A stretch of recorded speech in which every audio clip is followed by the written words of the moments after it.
Xin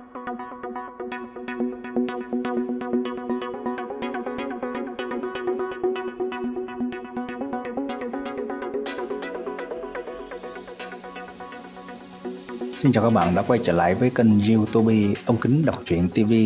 Sau đây tôi xin đọc tiếp truyện Ngạo Thế Đan Thần tập 60 với tựa đề Bị ám toán. Xin mời các bạn chú ý lắng nghe.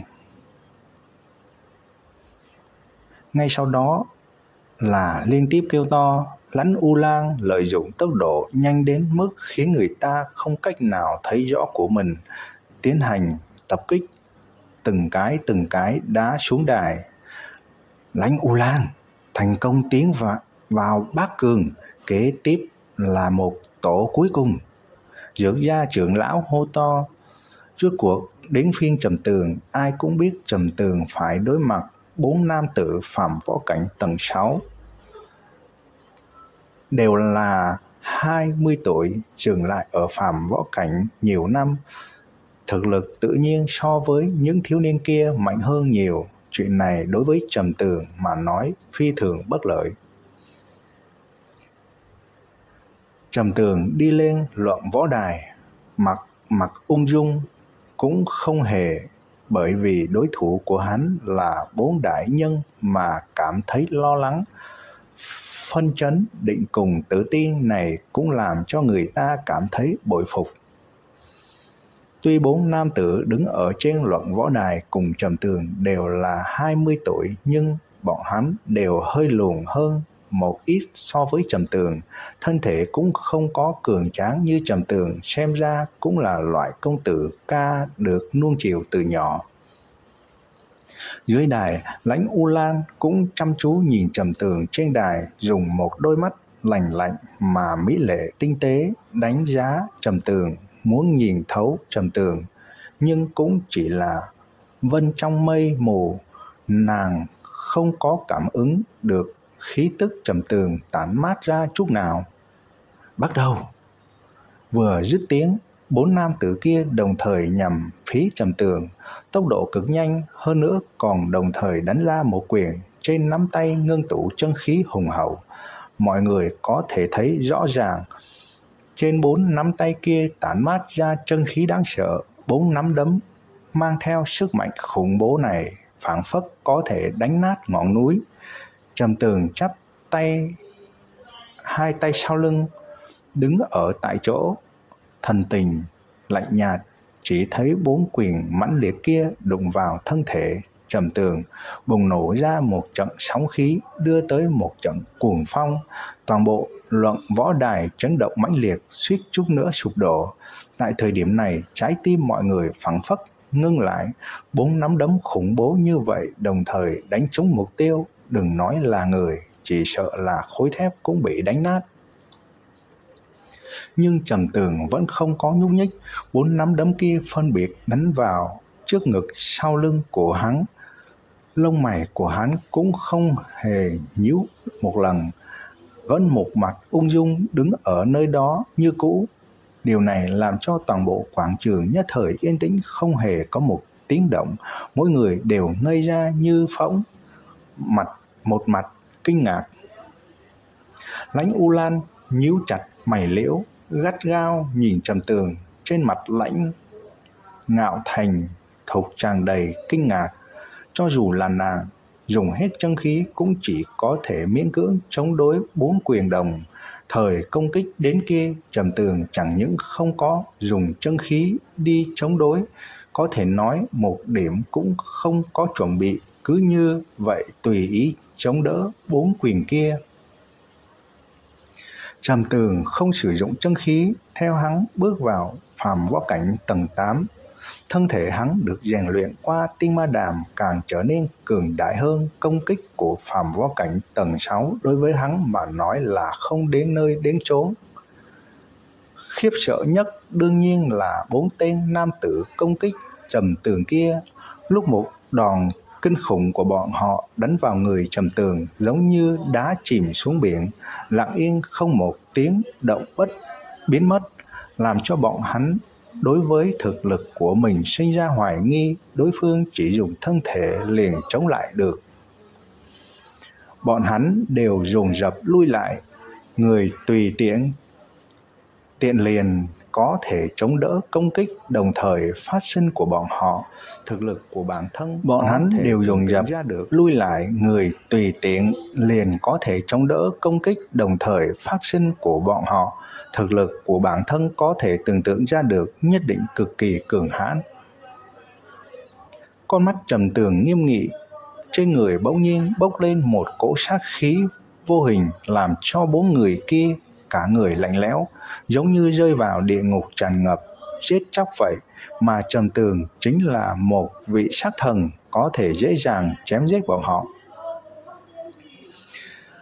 Tự các ngươi đi xuống hay là muốn bị ta đánh? Khóe miệng Trầm Tường hiện ra một tia sát ý rất là dọa người. Đây là hắn tu luyện sát phạt chi tâm bên trong Bạch Hổ thần công, có thể mang đến áp lực tinh thần cho người. Trầm Tường vừa nói xong, bốn người kia lập tức trốn chạy. Bọn hắn đều bị cỗ giết chóc khủng bố kia của Trầm Tường bao phủ, đã sớm bị hành hạ đến tinh thần sụp đổ, không hề có ý niệm phản kháng.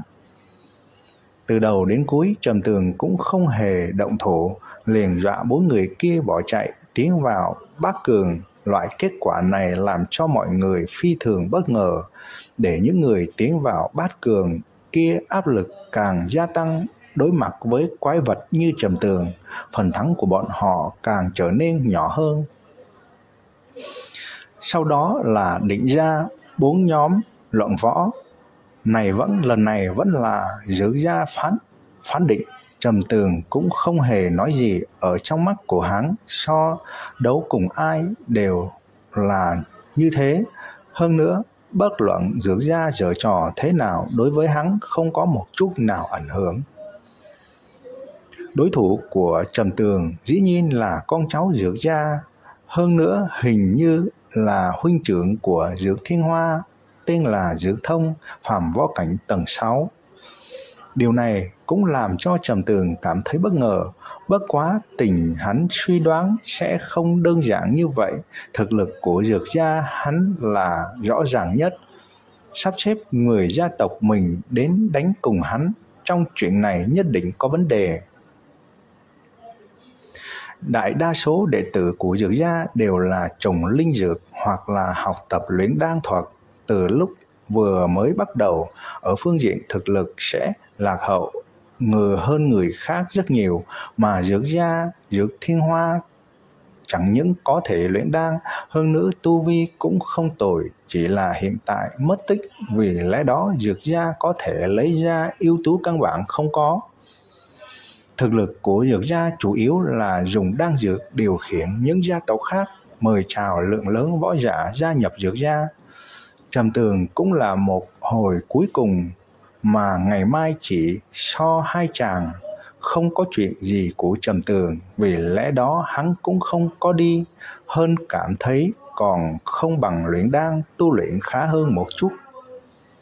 2 ngày trôi qua, Trầm Tường ăn qua buổi trưa cơm liền đi đến Dược gia. Tuy rằng hắn không có đi xem luận võ ngày hôm qua cùng sáng hôm nay, nhưng hắn vẫn biết một thoáng thắng lợi cuối cùng, Thái tử cùng lãnh U Lan thắng lợi, hơn nữa bọn họ sẽ là một tổ, buổi sáng ngày mai tỷ thí.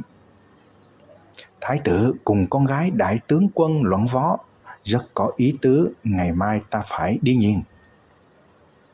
Trầm Tường thầm nghĩ, đi lên luận võ đài chờ đợi Dược Thông lên đài.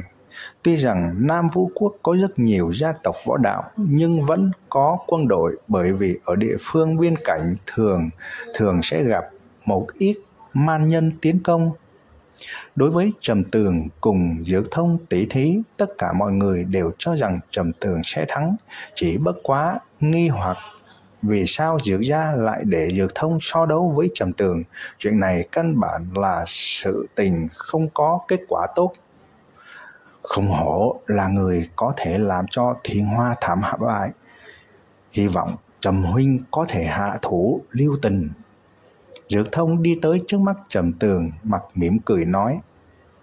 Dược Thông cùng Dược Thiên Hoa giống nhau đến mấy phần, giữa hai lông mày lộ ra một tia ngạo sắc, nhưng cũng xem ra so với Dược Thiên Hoa thận trọng hơn nhiều.